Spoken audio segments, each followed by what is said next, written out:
Précisément, l'évolution de l'emploi dans la filière automobile française est négative depuis de nombreuses années. Si on prend la période 2008-2019, on est sur moins 28,7% d'évolution de l'emploi. On a une toute petite période de stabilité en 2011, mais globalement, on est chaque année sur un déclin de l'emploi, jusqu'à aboutir à un cumul de 76 500 emplois perdus dans le cœur de la filière automobile, en tout cas ce qui est suivi en tant que tel par les statistiques publiques. Donc c'est un rythme de destruction d'emplois qui est double de celui qu'on observe dans l'industrie française en général. Donc il y a bien un problème particulier et particulièrement aigu dans l'industrie automobile française. Et ce qu'il faut avoir en tête, c'est que cette baisse ne s'explique pas économiquement par les gains de productivité. Cette baisse de l'emploi, elle est le fait et le résultat de suppression de fermeture de sites et de baisse de volume confiés aux usines françaises.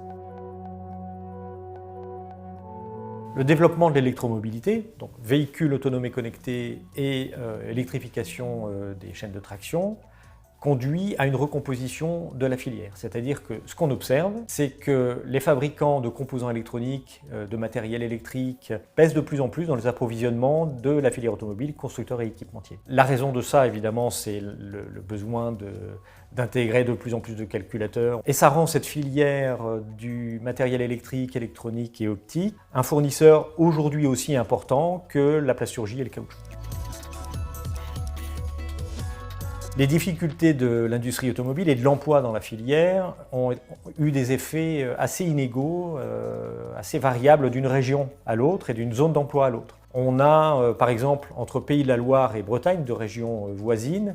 Les deux régions sont vraiment aux opposés diamétralement de l'évolution de l'emploi salarié dans toutes les régions françaises de la filière automobile.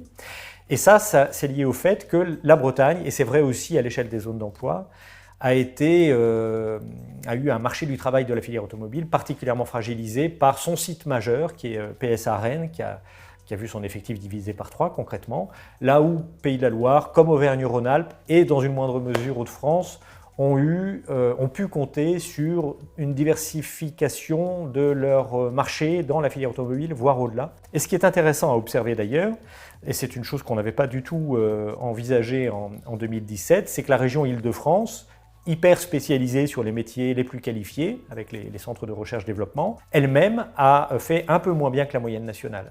Et ça, c'est une nouveauté de cette étude, c'est un résultat assez majeur à mon avis, de voir que les métiers d'ingénierie ont eux-mêmes contribué et très significativement aux destructions d'emplois, en particulier depuis début 2020.